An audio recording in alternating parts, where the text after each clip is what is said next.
Hello students, तो आज हम बहुत इंपॉर्टेंट एमसीक्यू की बात करेंगे जो एग्ज़ाम के पॉइंट ऑफ व्यू से हैं और एग्ज़ाम में जो है वो क्वेश्चन जो है ये मैक्सिमम पूछे जाते हैं। ठीक है, तो मेरा फर्स्ट क्वेश्चन है कि मैच ऑफ द फॉलोइंग हमने यहाँ पे मैच करने हैं कि कौन कौन से इस्पात संयंत्र कहाँ कहाँ पे हैं, कौन सी डिस्ट्रिक्ट में कौन सा इस्पात संयंत्र है। ठीक है, तो फर्स्ट ऑफ ऑल हमारा है राउरकेला ऑप्शन दे के रखा है यहाँ पे छत्तीसगढ़, उड़ीसा, झारखंड, पश्चिम बंगाल, फिर भिलाई, दुर्गापुर, बोकारो। ठीक है, तो राउरकेला जो है वो हमारा कहाँ पे इस्पात संयंत्र, ये हमारा उड़ीसा में है और इसका इस्टेब्लिश ईयर है 1955 और ये किसकी हेल्प से इस्टेब्लिश किया गया है, जर्मनी की हेल्प से।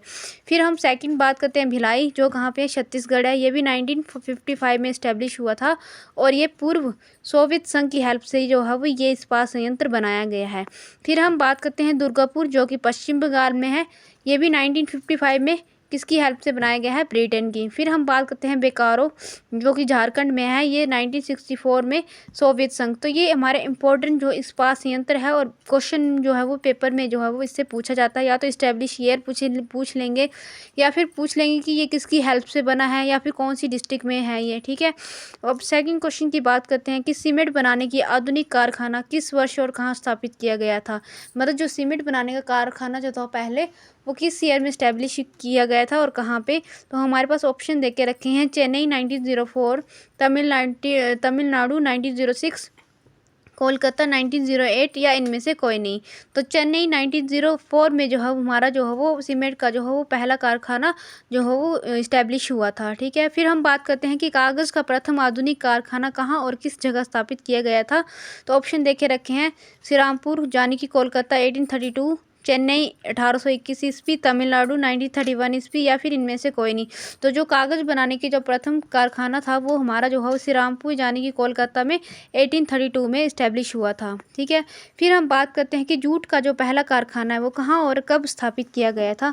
तो जूट का जो पहला कारखाना था वो हमें ऑप्शन दे के रखे हैं पश्चिम बंगाल 1855, केरल 1932, तमिलनाडु 1938 या फिर इनमें से कोई नहीं। तो पश्चिम बंगाल 1855 में जो है वो हमारा जो है जूट का कारखाना जो इस्टेब्लिश हुआ था। ठीक है, उसके बाद हम बात करते हैं कि विश्व की सबसे लंबी राजमार्ग सुरंग के रूप में किससे मान्यता प्राप्त हुई है। मतलब जो सबसे लंबी राजमार्ग सुरंग है हमारी वो उसको जो है वो विश्व में किसको जो है वो मान्यता जो प्राप्त हुई है। तो ऑप्शन दे के रखिए अटल टनल, पीर पंचाल, डॉक्टर सुगमा प्रसाद मुखर्जी टनल। तो अटल टनल जो है वो हमारी विश्व की सबसे लंबी जो है राजमार्ग सुरंग है, उसको जो है विश्व की सबसे जो लंबी राजमार्ग सुरंग की मान्यता जो है वो प्राप्त हुई है। फिर बात की गई है कि किस टनल को बुक ऑफ रिकॉर्ड्स में शामिल किया गया है, यानी कि बुक ऑफ रिकॉर्ड्स में जो किस टनल को शामिल किया गया है। तो ऑप्शन दे के रखे हैं अटल टनल, पीर पंचाल, डॉक्टर सागम प्रसाद मुखर्जी टनल। तो अटल टनल जो हमारे बुक ऑफ रिकॉर्ड्स में जो शामिल किया गया है क्योंकि ये जो है विश्व की सबसे लंबी राजमार्ग सुरंग है। ठीक है, फिर हम बात करते हैं हरित राजमार्ग नीति कब प्रारंभ की गई। मतलब हरित राजमार्ग नीति यहाँ पे जो हमें देखते हैं कि सड़क में जो साइड में जो है वो पेड़ पौधे लगाए होते हैं, वो किस लिए लगाए होते हैं, ताकि हम जो है वो वायु प्रदूषण को कंट्रोल कर सके। ठीक है, तो ये जो है वो राजमार्ग नीति कब प्रारंभ हुई थी। तो ऑप्शन दे के रखे हैं 29 सितंबर 2015, 30 सितंबर 2015, 25 सितंबर 2015, 21 सितंबर 2015। तो ये दे के रखी है, मतलब ये जो है इस्टेब्लिश हुई थी वो हुई थी 29 सितंबर 2015। फिर हम बात करते हैं कि विश्व का जो सबसे ऊंचा रेल पुल है वो किस नदी पर बना है। मतलब जो रेल पुल है जो हाल ही में बना है विश्व का है वो कहाँ कौन सी नदी के ऊपर बना है। तो हमें ऑप्शन दे के रखे हैं चिनाब नदी, सतलुज, ब्यास या रावी। तो ये जो है वो चिनाब नदी के ऊपर जो है वो ये पुल जो है वो बना हुआ है और ये काफ़ी फेमस है। ठीक है, फिर उसके बाद हम बात करते हैं कि देश में पहली अंडर वाटर रिवर टनल कहाँ पर बनी। मतलब अंडर वाटर पानी के नीचे जो है वो टनल जो है वो हाल ही में कहाँ पे बनी है। तो हमें ऑप्शन दे के रखे हैं कोलकाता, मुंबई, चेन्नई, गुजरात। तो ये कहाँ बनी है, कोलकाता में। फिर हम बात करते हैं कि जो एयर इंडिया लिमिटेड है, ठीक है, उसका जो पुराना नाम क्या था। तो हमें ऑप्शन दे के रखे हैं national aviation company of India limited या एयर इंडियन एयरलाइंस या फिर एयर इंडिया या फिर इनमें से कोई नहीं।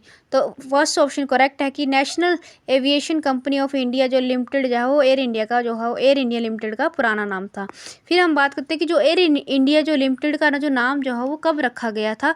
तो कौन सी मतलब डेट में रखा गया था, कौन से मंथ में जो है इसका नाम रखा गया था। तो यहाँ ऑप्शन देके रखे हैं नवंबर 2010, सितंबर 2011, अक्टूबर 2010, जनवरी 2010।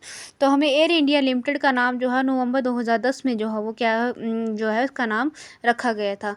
फिर हम बात करते हैं कि हवाई अड्डे के बारे में। तो छत्रपति शिवाजी हवाई अड्डा जो है वो कहाँ पे स्थित है, तो हमें ऑप्शन दे के रखे हैं चेन्नई, कोलकाता, राजस्थान, मुंबई। तो ये कहाँ पर है, हमारा कोलकाता में है। फिर हम बात करते हैं इंदिरा गांधी अंतर्राष्ट्रीय यानी कि इंटरनेशनल हवाई अड्डा, ये कहाँ पर स्थित है, तो ऑप्शन दे के रखे हैं हैदराबाद, चेन्नई, कोलकाता, तमिलनाडु, दिल्ली। तो ये इंदिरा गांधी इंटरनेशनल एयरपोर्ट जो है वो हमारा कहाँ पर है, दिल्ली में है। फिर हम बात करते हैं राजीव गांधी जो है इंटरनेशनल एयरपोर्ट, ये कहाँ पे स्थित है, तो हमें ऑप्शन देके रखे हैं हैदराबाद, JNK, केरल या दिल्ली। तो ये कहाँ पे है, हैदराबाद में जो है वो राजीव गांधी इंटरनेशनल एयरपोर्ट है। ठीक है, तो ये थे हमारे इंपॉर्टेंट क्वेश्चन, और एग्जाम में जो ये क्वेश्चन जो है वो बड़ी बार पूछे जाते हैं। Thank you.